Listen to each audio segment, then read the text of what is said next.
Trojan Philly, what's up, man? USCJ here. It's the top of the morning. It's the top of the morning. Listen, I hope everybody is getting ready to get up, get out, and make some things happen this morning. Listen, we got to talk about USC's recruiting. Look, I think USC's recruiting is about to be take a big swing in the upwards direction for the positive, man. I think USC, when you're talking about guys that we've missed out on, I think we have an opportunity to seize the moment. And we're going to talk about that. You guys already know we've had guys that went to Texas A&M like a Draylon Miller, Ty Anthony Smith. Those guys were some package deal guys. I got some very interesting things I want to show you guys that's happening with them. You guys already know. Jimbo Fisher for Texas A&M has been kind of the talk of Texas A&M right now, and it looks like things are trending downward, and nobody wants to be lost in the sauce. We want to talk about that also.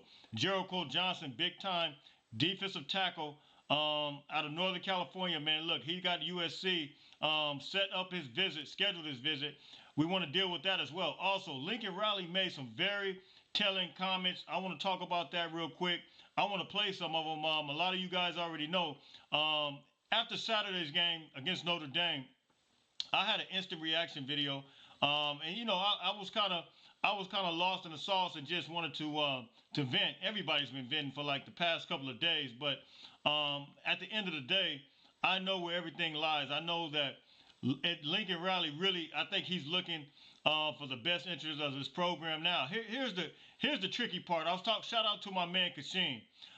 We kind of talked about Lincoln Riley, had a little side conversation, and I think when you're talking about the Oklahoma media market, the Los Angeles media market, things are really different, man. I mean, you kind of gotta, I know he is a private person. I know he wants to keep things under wrap, but when you're dealing with the media market out in LA, it's just like, man, you just can't kind of brush over things and kind of say the same things over again. Or a lot of people, they're gonna kind of be questioning some things. That's the nature.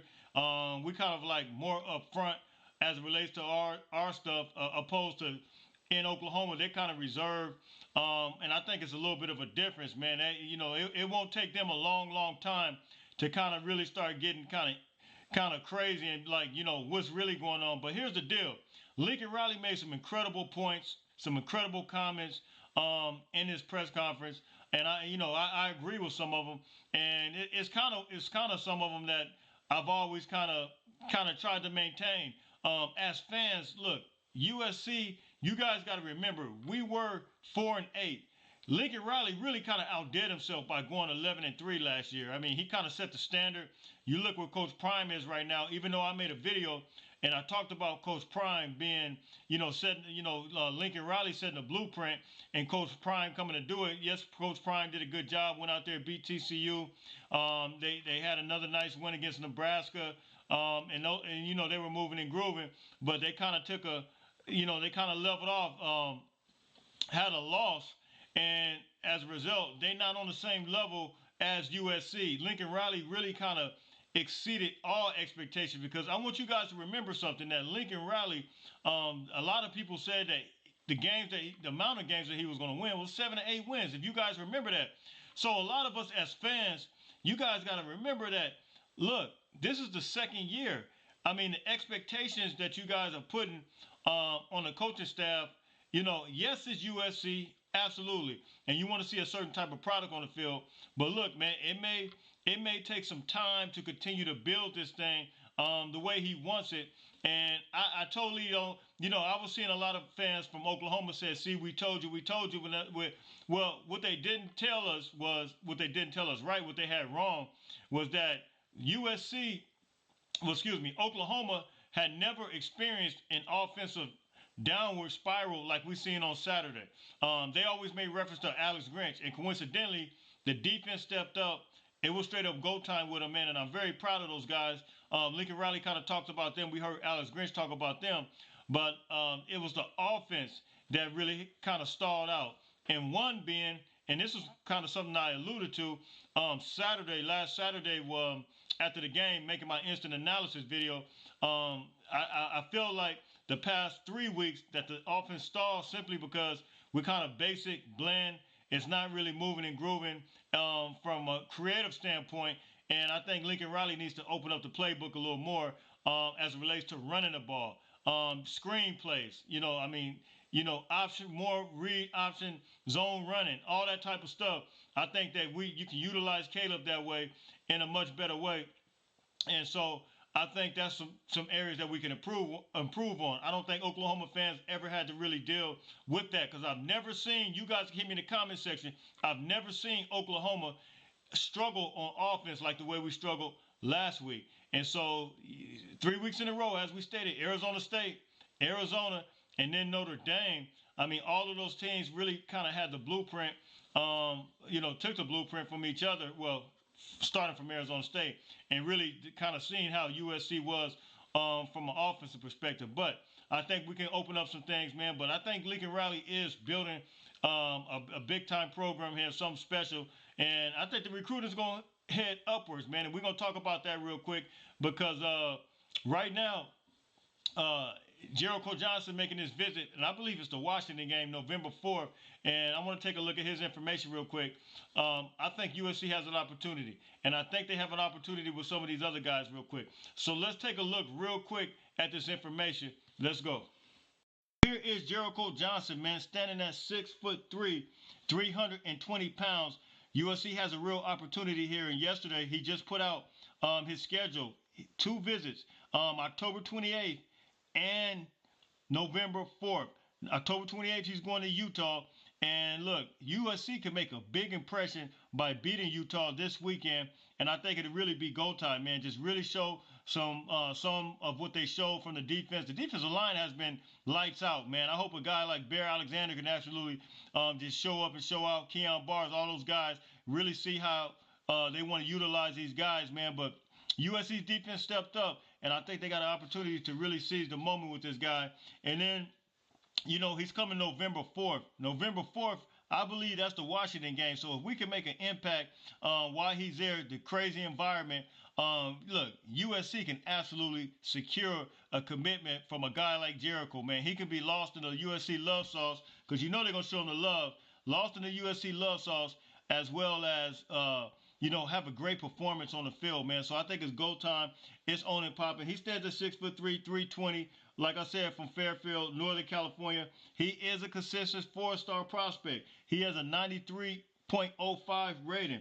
So look, he is the number 112 player in the country. So he's in the top 300, just missing the top 100. He's almost there by 12 spots. Number 14 D lineman in the country and number 13 D lineman in the state of California, man. So look, I think it's go time with a guy like Jericho, man. We want to get this guy. Jericho, if you see this, we absolutely want you, man. So let's take a look real quick at some other information. Now, here is Draylon Miller. You guys already know projected to come to USC. However, he ended up, I think, a last-minute type situation committed to Texas A&M. However, Texas A&M is currently lost in the sauce, and he just decommitted from Texas A&M. Now, why is this important? Of course, because he was closely connected to the coaches at USC. He loved USC. Also, Ty Anthony Smith, you guys already know, and I'm going to show you some information on him.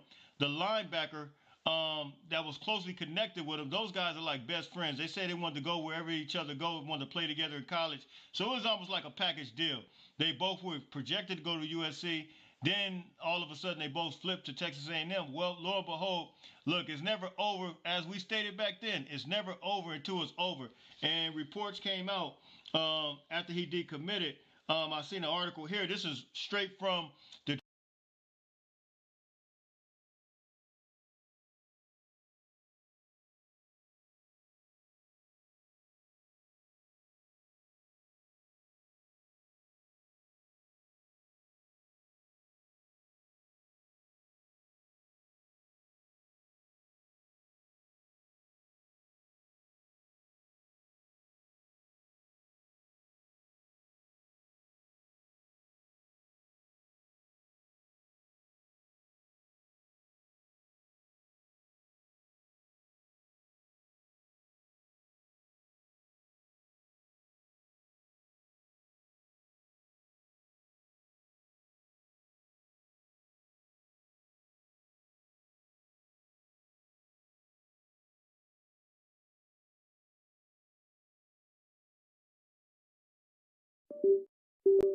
Texas A&M magazine paper article here, and it says he came off a trip to LSU this past weekend. However, he will be taking a trip to Colorado and USC.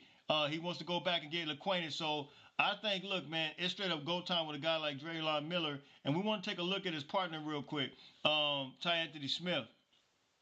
And Draylon, he's actually let me get his information pulled up once again because you guys already know he is a four-star prospect and he's rated pretty high.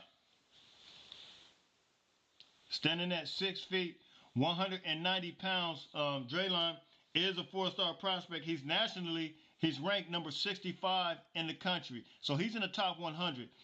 He's number 14 receiver in the country. Number 12 player in the state of Texas. Draylon, if it's any player that he reminds me of, it's Juju Smith-Schuster.